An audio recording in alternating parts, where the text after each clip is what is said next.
La cura para la inflación no es más dinero. Vamos a hablar de lo que se denomina el efecto Cantillon. ¿Podrías explicarnos qué es? Sí, el efecto Cantillon es cuando los gobiernos o los bancos centrales imprimen dinero que no repercute en toda la población por igual. Primero llega a aquellos con información privilegiada política. Actualmente, ¿quién tiene información política privilegiada? Los Clinton. Los Clinton, las personas del Foro Económico Mundial. Si ves algunos de sus videos, tienen ese gran empuje para el gran reseteo. Dicen que el COVID es una oportunidad, entre comillas. Esas son sus palabras, no las mías. Esas fueron las palabras de Jane Fonda anoche. ¿Quién dijo eso? Jane Fonda dijo que esta es una oportunidad, que es lo mejor que ha pasado. Sí, eso está ahí, para que la izquierda pueda entrar y reventar a los capitalistas. Sí, ese es básicamente su empuje. Quienes tienen información privilegiada son los compinches de esta gente, de los banqueros centrales, que están imprimiendo el dinero. Son los más cercanos a ellos. Son ellos quienes lo consiguen cuando ni siquiera ha salido a la economía para crear inflación, ni en los precios al consumidor, ni en los activos. Con su poder adquisitivo, obtienen el máximo beneficio de esta impresión de dinero. Cuando llega al ciudadano de a pie, si es que alguna vez lo hace, los precios han subido tanto que su poder adquisitivo es menor que antes de que imprimieran el dinero. ¿Estás de acuerdo en que esto sucedió con el llamado capitalismo crónico? Totalmente, y con el corporativismo. Consiguen todo ese dinero, los CEOs lo utilizan para recomprar sus acciones. Así es. Es algo aterrador. Pero mientras tanto, los precios de los activos suben y mamá y papá, o los indigentes en la calle, notan cómo el índice de precios al consumidor aumenta. Sí, eso puede suceder, o si compran activos, lo harán en la parte superior, ya que la gente que vende son los que tienen información privilegiada y el dinero en primer lugar. Son los que están vendiendo y aprovechando toda la subida. En mi opinión, y no estoy diciendo que los que hemos comentado que tienen esa información privilegiada, ese grupo de personas realmente estén haciendo esto, pero si se piensa en su estructura de incentivos, estarían incentivados para que la economía vaya mal y para que la economía realmente colapse.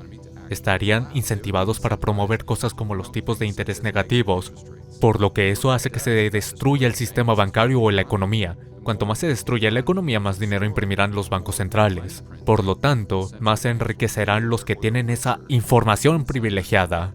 Lo que explica por qué el mercado de valores sigue subiendo a pesar de que la gente haya perdido su trabajo, las empresas hayan cerrado y la economía esté por los suelos. Aún así a la bolsa le va genial. Sí, Kim, el otro día en uno de mis videos enseñé un gráfico que es el indicador Buffett. En caso de que no lo sepan, representa la capitalización bursátil del mercado de valores en comparación con el PIB. ¿De acuerdo? Y la única vez que el PIB ha bajado fue en 2008, según la CFG. Este gráfico que comento bajó ligeramente, pero por supuesto el mercado de valores bajó un 50%. Ahora bien, es la única vez que he visto en la historia que el PIB se ha derrumbado, pero que el mercado de valores se haya disparado. ¿Cierto? Ha ido en la dirección completamente opuesta. Realmente en este momento no hay relación alguna entre el mercado de valores y la economía real.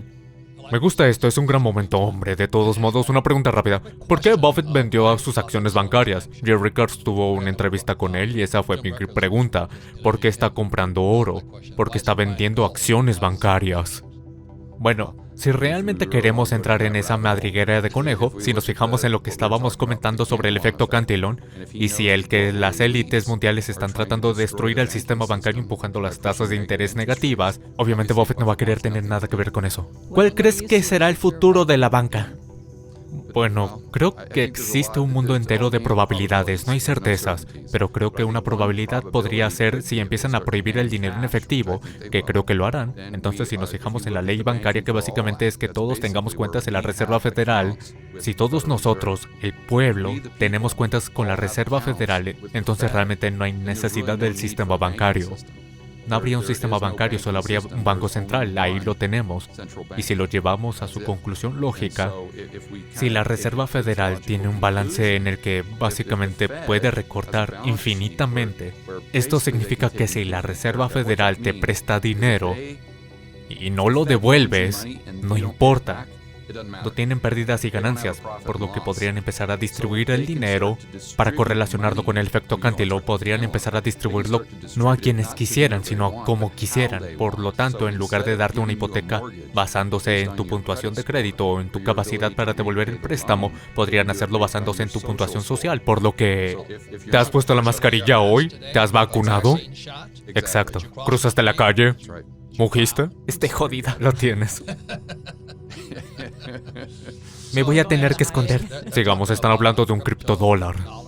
Básicamente es un... Sí, es un dólar digital. Pensémoslo así. Todos tenemos una cuenta bancaria en A, B, Wells Fargo o lo que sea. Y recibas tus extractos bancarios cada mes. Y luego los concilias con QuickBooks o lo que sea. Si ahora tuviéramos una cuenta bancaria con la Fed, entonces la Reserva Federal o el gobierno vería cada una de tus transacciones, especialmente si no hubiera dinero en efectivo en absoluto, ¿cierto? Entonces cada transacción tendría que pasar por la Fed o el gobierno. La cantidad de poder que esto les daría es básicamente ilimitado. Esto es realmente totalitarismo, un comunismo y demás. Yo creo que es incluso peor. Sí, a eso me refiero, es el electrónico. Sí, encima invisible. Sí, y no estoy diciendo que esto está sucediendo, no perdamos el sueño, pero sí digo que se tiene que empezar a pensar en estas cosas y pensar en cómo estas personas y el propio sistema tiene ciertos incentivos. Hay que pensar en las probabilidades potenciales para poder asegurarte de que no resultará ser una de las víctimas de las que estamos hablando, o que puedes estar preparado o puedes ser una víctima, es tu elección. Bien, ¿es así? Has dado un clavo. Mi próximo libro se llama Retorno Infinito. Como ya sabes, era estudiante de Buckminster Fuller. Él siempre decía que estamos diseñados para ser los arquitectos del futuro, no las víctimas. Sí, claro. Entonces, ¿qué podría hacer alguien hoy para prepararse frente a convertirse en una víctima? Bueno, muchas cosas. Si hablamos desde un punto de vista financiero, creo que hay que fijarse en las materias primas, porque ahora mismo están extremadamente baratas históricamente hablando. Ahora hablas del oro y la plata, y sobre el petróleo, el uranio, el cobre y cosas por el estilo. La agricultura, si nos fijamos en las materias primas en su conjunto, en relación con las acciones o los activos financieros, estamos ante un mínimo histórico que se remonta hasta 1900. Entonces, eso es... ¿Cómo compras materias primas? Porque Kim y yo nos centramos en lo físico. Sí, puedes simplemente comprar productores. Entonces, por ejemplo, tenemos el carbón. Es otra materia prima que, lo creas o no, en realidad me gusta. Voy a hacer una pregunta rápida de trivia, creo que os gustará, además lo publiqué el otro día en Twitter. ¿Cuál creéis que es la acción con mejor rendimiento en todo el mercado de valores desde 1968? Debido a la manera en la que lo estás exponiendo, voy a contestar que el carbón. No, Altria, tabaco, cigarrillos. ¿En serio? Así es, y el sector con mejor rendimiento en la bolsa desde mediados de los 90 ha sido el tabaco. La mayoría de la gente nunca lo adivinaría. Lo que estoy haciendo es tratar de pensar por mi cuenta, ya que si nos fijamos en la actitud que todo el mundo ha tenido hacia el tabaco desde mediados de 1990, es idéntica a la del carbón ahora. Entonces, puede que el carbón sea el nuevo tabaco, y ahora mismo solo estamos mirando desde el punto de vista de la energía. Pero la gente olvida que el carbón es un gran componente del acero. Por lo tanto, si eres partidario de que los mercados emergentes se desarrollen como China e India, entonces tienes que ser partidario del carbón. Hay algo más que añadir sobre el tabaco. Estaba leyendo las estadísticas de muerte y justo antes de que empezara el 2020, la tasa estimada de muertes por cáncer era de 606,000 americanos. Y hasta ahora, el coronavirus solo ha matado 200,000. Puede. Sí, eso dicen. Eso dicen. Probablemente sea menos. Entonces, cuando miras las cifras te preguntas qué está pasando. Eso es lo que yo hago. Sí, como seres humanos somos extremadamente irracionales. Y eso es lo que nos hace inversores tan mediocres. Tenemos que tratar de eliminar esa emoción de la ecuación y simplemente mirar las estadísticas e invertir dentro de un marco. Pero en cuanto a lo que la gente puede hacer fuera de la inversión y mirando a las cosas que se abaratan, como las materias primas, que, por cierto, les irá muy bien en un entorno inflacionario si la Fed y el gobierno siguen creando dinero de la nada. Pero creo que pueden mirar a su alrededor en donde viven y preguntarse, ¿va mi estado en la dirección que yo quiero? Y si no es así, quizás debería buscar en otro estado donde tengan ideas más acordes con lo que yo creo que es correcto. Y por último, supongamos que eres alguien que tiene que vivir en California. Lo digo porque son el centro en este momento por hacer cosas estúpidas. Bueno, al menos tendrás un RV. Hemos hablado de esto justo al principio. Y aunque suene un poco tonto, si en algún momento hay disturbios y tienes una pequeña casa rodante y un camión diésel en la entrada con algo de comida, puedes simplemente coger a tu familia, subirte a ir a Tahoe o donde sea y simplemente aguantar un par de semanas y luego volver cuando te apetezca. Sencillamente te da esas opciones y no hay inconveniente en ello. Es como lo que dice nuestro amigo Simon Black. ¿Cuál es el inconveniente de tener un plan B? Sí, es muy interesante porque tenemos una especie de complejo rústico en Sedona. Sí. Y todos los hoteles iban cerrando por todas partes mientras nosotros abríamos, porque exactamente lo que dices. La gente quería salir de las ciudades y conducían, no volaban. Conducían desde cualquier lugar de Utah, Idaho, para ir hacia Sedona, Sí. para alejarse de toda esta locura. También creo que hay que tener algo de oro, sé que habláis de esto todo el tiempo, pero creo que ahí es donde el oro y el Bitcoin encajan en la ecuación. ¿Qué hay de ti? Es decir, ¿finalmente apoyaste al Bitcoin?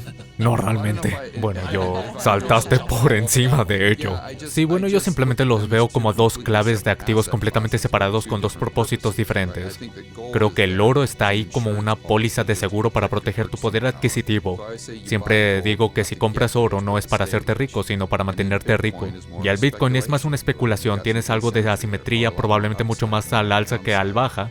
Al final es un activo único el cual no tiene ningún riesgo de contraparte. Y verás, eso es muy importante cuando estás en la burbuja del todo. El punto aquí es que tenemos a tipos como Max Kaiser, que es el núcleo duro. Solo existe una cosa y se llama Bitcoin. ¿Sabes a lo que me refiero? Sí, sí. Es decir, son de núcleo duro y me asusté un poco. Sí. Pon todos tus huevos en la misma cesta. Sí, no creo que eso sea bueno. Mi pregunta es la siguiente, y le he preguntado a cada fanático de Bitcoin que ha venido a nuestro programa. Sí. ¿Por qué no puedo hacerlo yo mismo? Es decir, ya sabes, ¿por qué no puedo minar Bitcoin por mí mismo? Sí. A ver, no es algo que yo pudiera hacer, a duras penas me apaño con mi móvil. Cualquier criptomoneda. ¿Qué? ¿Por qué no puedes crear una criptomoneda? Sí. Sí puedes, claro que puedes, pero probablemente se discutiría sobre el efecto red y sobre que no podrías crear algo tan sofisticado como Bitcoin. Pero realmente creo que hay mucho por lo que emocionarse con la tecnología que hay detrás de él, el blockchain. Es solo que, de nuevo, estás comparando manzanas con naranjas. Si nos fijamos en estas cosas en comparación con el oro, creo que lo principal es que tenemos que encontrar una manera de limitar la capacidad de los planificadores centrales para crear más moneda. De eso se trata. Y si nos fijamos en los chicos del oro o en los chicos del Bitcoin, todos estamos en el mismo equipo. Correcto. Y eso está limitando a los planificadores centrales en cuanto a la creación de todas esas unidades monetarias que se filtran hacia abajo y entran en el juego según el efecto Cantillon. ¿Cómo sucede eso? ¿Cómo es que lo hacen? Bueno, como ejemplo respecto a Bitcoin solo existen 21 millones. Si tuviéramos un Bitcoin estándar, no estoy diciendo que esto sea lo que estamos haciendo, simplemente estoy haciendo un ejercicio mental. Bueno, eso evitaría que Jerome Powell viniera y llevara a su balance de 4 billones a 7. Es lo que evitaría, y no solo eso, porque mucha gente de la izquierda dice, esto es terrible porque no se podrán llevar a cabo todos esos programas sociales. Pero lo que están olvidando es que también haría más difícil para los gobiernos ir a la guerra. Interesante, algo de lo que todos deberíamos estar a favor. ¿Por qué? ¿Por qué sería más difícil? Porque no podrían imprimir el dinero. La única opción que les quedaría para ir a la guerra sería sacarlo de los impuestos de los contribuyentes. Por lo que si no estuviéramos de acuerdo con que se fuera a la guerra, sencillamente diríamos, no voy a pagar por ello. El FMI en Davos, Suiza, dijo, la economía mundial va a atravesar los mayores vientos financieros contra desde la guerra mundial. Sí, sí. ¿Qué significa eso? Que la brecha entre ricos y pobres se está ensanchando. Se está volviendo más ancha que el Gran Cañón. Pero muchas veces la gente se está volviendo más pobre es simplemente porque tuvieron malos maestros. Sí, sí. O sus padres son pobres, o vienen de un entorno pobre, o como en mi caso, que todos eran maestros de escuela, por lo que lo único que necesitabas era un doctorado. Sí, y desafortunadamente también, al no ver el mundo como realmente es, asumen La solución o las soluciones que les presentan los planificadores centrales y los políticos, correcto. Simplemente lo aceptan al pie de la letra, algo así como si la solución para reducir la brecha de la desigualdad, por así decirlo, fuera sencillamente grabar a los ricos o simplemente quitárselo todo a los ricos, para dejar que los políticos se lleven lo que quieran y luego dar el resto a los pobres, y que de alguna manera eso reducirá la brecha de riqueza. Pero como Margaret Thatcher dijo, eso nos hará a todos pobres por igual. Lo que nosotros queremos hacer con los pobres y con la clase media es hacernos más ricos. Pero por la razón que sea, y esto lo llevas diciendo durante los últimos 30 o 40 años, esa gente no tiene educación financiera, no la reciben en la escuela. Exacto, por lo que asumen implícitamente que para salvar esa brecha la opción es quitárselo a ese grupo. Tenemos como esta división fija del pastel, pero tenemos que darnos cuenta de que según el capitalismo de libre mercado ese pastel puede crecer y crecer hasta el infinito, y eso eleva la calidad de vida de la gente de abajo. De por sí es un argumento horrible, y esto hace que se invierten en mercados de valores o en un 401k, porque lo que pasa es que estos planificadores financieros, estoy seguro de que sabes esto, sí, exactamente. ¿Quién robó mi pensión? Mi 401k. Mira, esto es muy importante porque el juego de los planificadores financieros se basa en que solo te muestran los gráficos que se remontan a 1981. Ahí fue cuando Paul Volcker subió las tasas. Esto hizo que entrásemos en un ciclo descendente de las tasas de interés. Entonces, ¿se puede decir que el mercado de valores siempre sube? ¿Cierto? Si los tipos de interés siempre bajan. Pero ¿qué pasa cuando las tasas de interés comienzan a subir de nuevo? Por lo general los ciclos son de unos 30 o 40 años. Si nos sigamos los gráficos del mercado de valores que se remontan a 1927, 80 o 81, ajustado por la inflación la curva era más o menos plana. Pero eso no es lo que te dicen, ¿cierto? Seleccionan a conciencia los datos, por supuesto, que quieren darte para así cobrar sus honorarios. Pero hay algo aún peor que está sucediendo. El último crash que fue en 2008, cuando el mercado repo se invirtió y demás, la mayoría de los planificadores financieros y corredores inmobiliarios, todo lo que conocen es un mercado alcista. Sí, así es. Entonces, desde 2008, lo único que hemos conocido ha sido los días felices, ya que siguieron bajando las tasas de interés. Los bienes raíces subieron, las bolsas subió, los mercados de bonos subieron. Sí. Y cuando hablamos con Raoul Pal, siempre dice que el problema es que cuando el toro sube por las escaleras, el oso sale por la ventana. Lo había oído con el ascensor. Desde luego lo de la ventana es un poco más dramático. Pero lo que dice Raoul Pal es que cuando sucede lo hace en cuestión de meses. Así de rápido va a salir el oso por la ventana. Mi primer objetivo que tuve cuando me retiré fue simplemente observar mis gastos mensuales y decir, ¿cómo puedo conseguir mi dinero para cubrir esos gastos? Sí. Y cómo puedo conseguir que mi flujo de caja cubra estas cosas. Entonces sé que nunca voy a reducir mis ahorros. Sí, claro. Y creo que suena fácil, suena lógico, pero muy pocas personas conectan estos puntos y se dan cuenta de que si pueden crear suficiente flujo de caja con su cartera para cubrir sus gastos mensuales, entonces es cuando serán financieramente libres. Ese es el juego de mesa cash flow, salir de la carrera de las ratas y demás. Es decir, si te entran 10,000 al mes, tienes 7,000 de gastos y te quedan 3,000 netos, por lo que eres libre. Sí, y hay desgravaciones fiscales para ello. Pero cuando contratan un 401k me digo, ¿me estás tomando el pelo? Cierto, pero este es el reto para Padre Pobre, algo así como vamos a escuchar a Dalio y a todos esos chicos tan inteligentes. Pero todos son chicos del mercado de valores. Siempre dicen lo de una cartera diversificada en acciones, bonos, fondos de inversión. Yo no tengo nada de eso, es decir, tengo empresas que yo mismo saqué a bolsa. Sí, claro. Soy dueño de las acciones, como en todas nuestras empresas de plata que hice públicas. Pero son mis acciones, yo las controlo. Y luego hacemos la mayor parte de nuestro dinero con Kenny. No la mayoría, pero tenemos ingresos de 13,000 o 14,000 unidades de alquiler. Sin capital, ¿cierto? Pura deuda. No pagamos impuestos. Y luego invertimos en pozos de petróleo. Correcto. Y no invertimos en petroleras, sino en pozos de petróleo. Por eso, cuando Biden cortó el oleoducto Keystone XL, cuando cortaron ese proyecto, el petróleo pasó de $30 el barril a $130 el barril. Una subida del 400% en un día. En realidad, Biden me cayó bien durante unos 20 minutos. Sí, pero desafortunadamente, como sabes, George, el problema es que los precios más altos del petróleo causan precios más altos del combustible, precios más altos de los alimentos, lo que va a acabar con los pobres y la clase media.